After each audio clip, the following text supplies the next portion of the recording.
धन से हम तौलते हैं आदमियों को, क्योंकि प्रेम हमारे भीतर नहीं है। इसलिए धनी आ जाता है तो तुम उठ के खड़े हो जाते हो, गरीब आ जाता है तो तुम अपना अखबार पढ़ते रहते हो जैसे कोई आया नहीं, जैसे कोई कुत्ता बिल्ली गुजरती हो, कोई आदमी थोड़ी।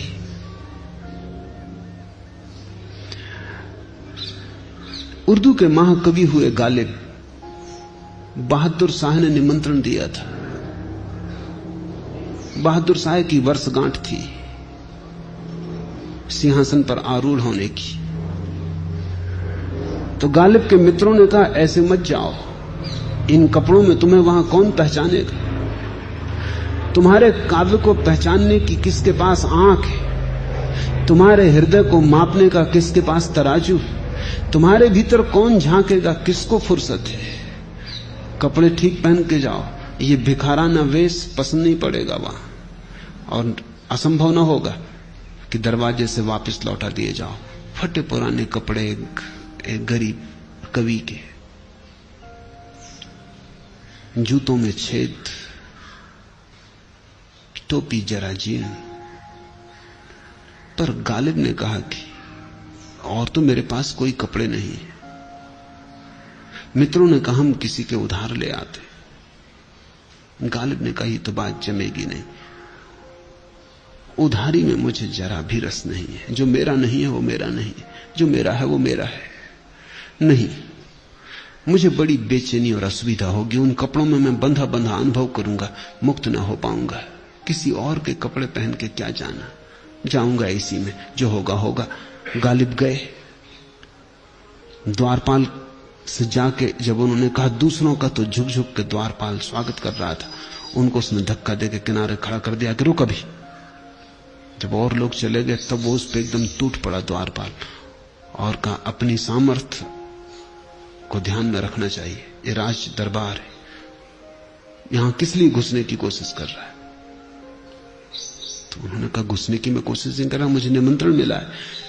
खीसे से निमंत्रण पत्र निकाल के दिखाया। द्वारपाल ने निमंत्रण पत्र कहा कि किसी का चुरा लाया होगा, भाग यहां से, भूल के इधर मत आना। पागल कहीं का, भिकमंगे हैं, सम्राट होने का ख्याल सवार हो गया। गालिब उदास घर लौट आए। मित्रों ने कहा, पहले ही कहा था और हम जानते थे यह होगा। हम कपड़े ले आए। फिर गालिब ने इंकार न किया, कपड़े पहन लिए, उधार जूते, उधार टोपी, पगड़ी, सब शेरवानी। अब जब पहुंचे द्वार पर तो द्वारपाल ने झुककर नमस्कार किया। आत्माओं को तो कोई पहचानता नहीं, आवरण पहचाने जाते हैं।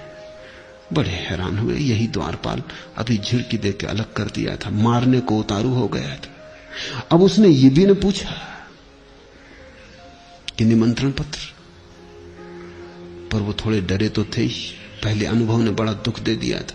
निमंत्रण पत्र निकाल के दिखाया, उसने गौर से देखा, उसने कहा कि ठीक, एक भिकमंगा इसी निमंत्रण पत्र को लेके आ गया था, यही नाम था उस पर। बामुश्किल उससे छुटकारा किया। भीतर गए, बहादुर शाह ने अपने पास बिठाया। बहादुर शाह भी कवि था, काव्य का थोड़ा उसे रस था।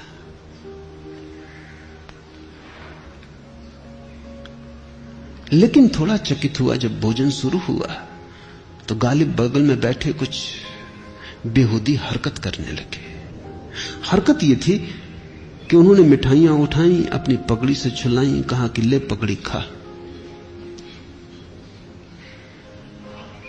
मिठाइयां उठाई, अपने कोट से छुलाई और कहा कि ले कोट खा। कभी थोड़े झक्की तो होते हैं।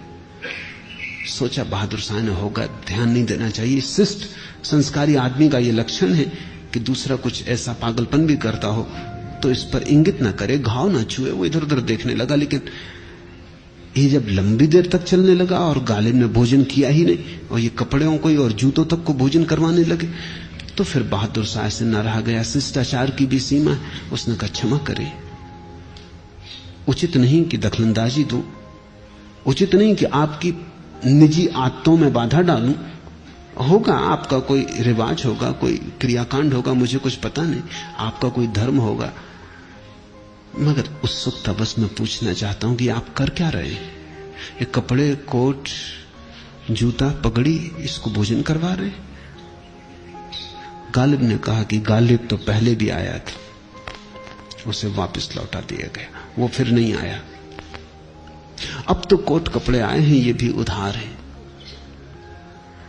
इन्हीं को प्रवेश मिला है, इन्हीं को भोजन करवा रहा हूं, मुझे तो प्रवेश मिला नहीं, इसलिए भोजन करना उचित न होगा। तब गालिब ने पूरी कहानी बहादुर शाह को कही कि क्या हुआ है।